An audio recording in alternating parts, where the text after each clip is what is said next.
Espace TV, le 22h.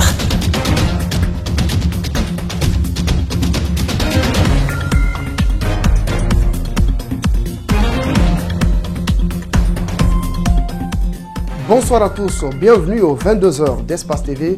Tout de suite, nos sommaires. Les associations de presse en conclave avec le ministre de la Communication en toile de fond dissiper les doutes suite à l'annonce du ministre Amara Somparé à l'Assemblée nationale sur un projet de loi portant modification de la loi L0D sur la liberté de la presse en Guinée. Que retenir de cette rencontre? Idrissa Bari pour les détails.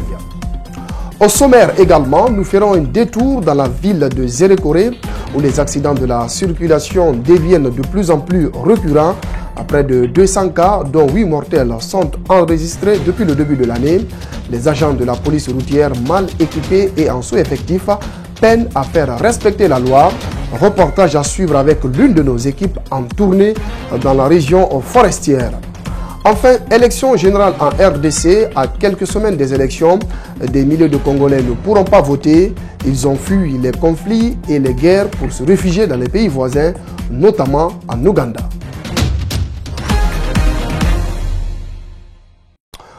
Voilà pour le sommaire. Bienvenue à tous. Le ministre de la Communication a reçu ce vendredi à son département les représentants des différentes associations de presse. Au menu de cette rencontre, dissiper les doutes suite à l'annonce du ministre Amara Somparé à l'Assemblée nationale sur un projet de loi portant modification de la loi L0D sur la liberté de la presse en Guinée. Plus de détails dans ce compte rendu d'Idrissa Bari. Lors de son passage à l'Assemblée nationale devant les élus du peuple pour défendre le budget de son département, le ministre de la Communication avait annoncé une éventuelle modification de la loi L0D sur la liberté de la presse en Guinée. Cette annonce a créé certains doutes au sein du monde des médias dans le pays. Cette audience accordée aux représentants des associations de presse a permis de dissiper ce doute. Il était bon que l'on se rencontre, que l'on parle des inquiétudes et surtout que contient réellement le projet de loi qui doit être soumis. Nous sommes sortis rassurés. Maintenant, nous allons continuer les démarches. Les associations doivent faire des propositions pour améliorer le projet de loi avant que cela ne soit soumis à l'Assemblée nationale pour son adoption. Pour le ministre Amara Somparé, la modification de la loi L0D sur la liberté de la presse en Guinée ne remettra aucunement en question les libertés fondamentales consacrées par la Constitution, encore moins la dépénalisation des délits de presse. Tout ce qui est objet de cette révision, c'est uniquement des ajustements administratifs et réglementaires pour permettre d'assainir un peu le cadre de fonctionnement de la presse en Guinée.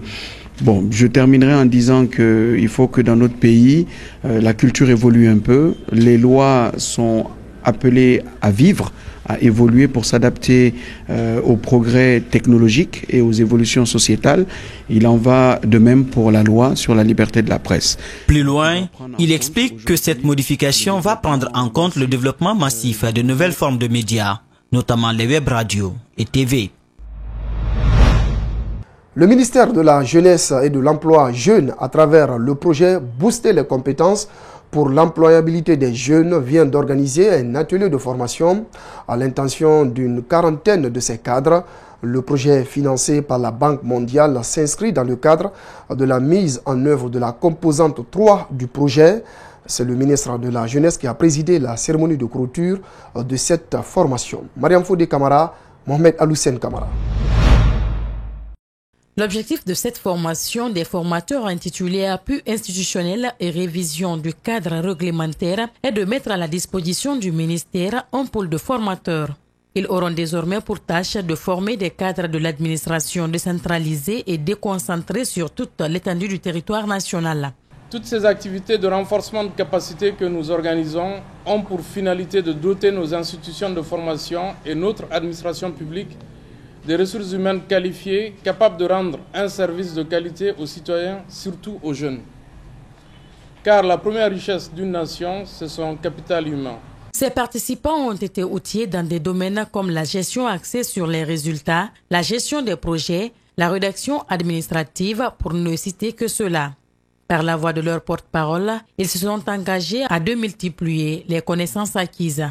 À l'issue de cette formation, nous sommes suffisamment outillés en techniques adéquates de formation et nous nous engageons à démultiplier cette formation au niveau des structures d'encadrement de jeunesse. Nous recommandons la pérennisation de ces acquis par l'organisation des ateliers de formation en faveur des responsables encadreurs de jeunesse et des jeunes. Le ministre de la Jeunesse qui a présidé la cérémonie n'a pas manqué de rappeler aux cadres participants à cette formation leur prochaine mission.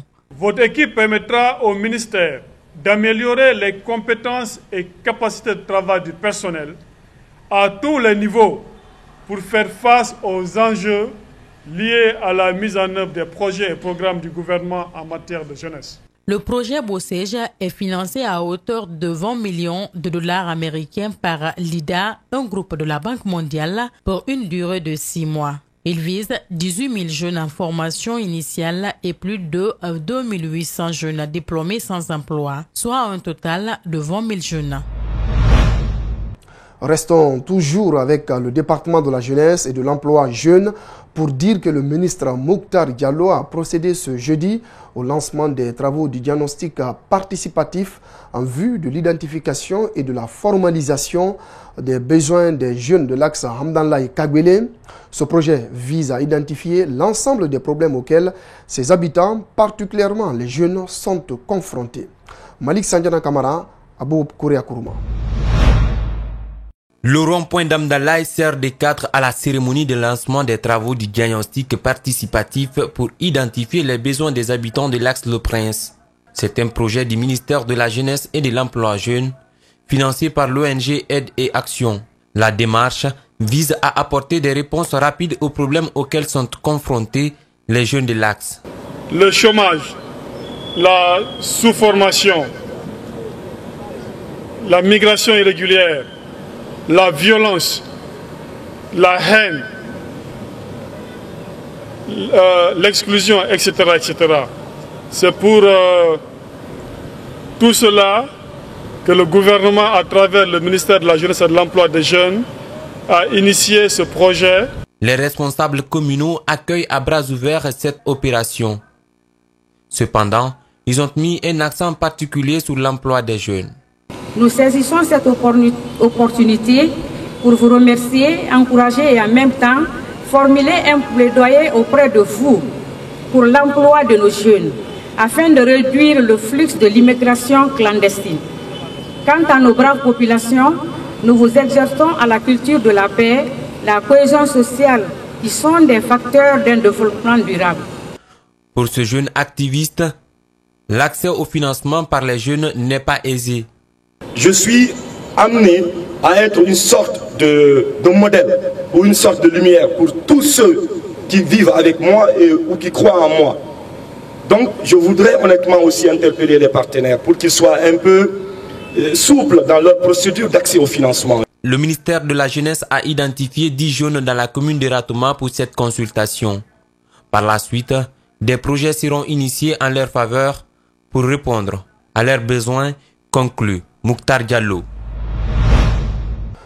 Autre actualité à développer dans ce journal. Fin ce vendredi à Conakry, des échanges sur le rapport national de développement humain durable 2017 pour la promotion de la paix, le développement et la protection de l'environnement. Les participants ont recommandé l'organisation des élections à date, l'application de la loi au détriment des accords politiques. À cela s'ajoute la transformation de la bauxite sur place, l'adoption du code minier, entre autres. Alseni Bari, Yacouba Traoré. Pendant 2 jours, acteurs de la société civile, cadres de l'administration publique, universitaires et partenaires financiers ont examiné le rapport national du développement humain durable 2017. À l'issue d'intenses travaux, les participants militent pour la transformation de la bauxite en Guinée, l'accélération du processus d'adoption et de mise en œuvre du code minier, l'adoption de la loi sur la parité, entre autres.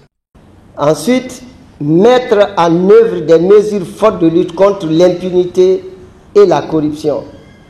Organiser les élections politiques à date et appliquer la loi au détriment des accords. élaborer et mettre en œuvre un programme pilote décentralisé de protection sociale. Et cela permettra de faire la prise en charge durable des personnes vulnérables. Le ministère du Plan salue ces recommandations et indique qu'elles serviront de boussole au gouvernement dans le cadre de l'élaboration du prochain Plan national de développement et du PNDS, Plan national du développement économique et social 2016-2020. Le rapport que vous venez d'analyser, en l'enrichissant de vos expériences respectives, est désormais pour le gouvernement une boussole qui va orienter la prise de décision en ce qui concerne les aspects clés de développement humain que sont le revenu et l'emploi, la santé, l'éducation, ainsi que des aspects environnementaux et de gouvernance. La prochaine étape sera la vulgarisation de ce rapport national du développement humain durable sur toute l'étendue du territoire national.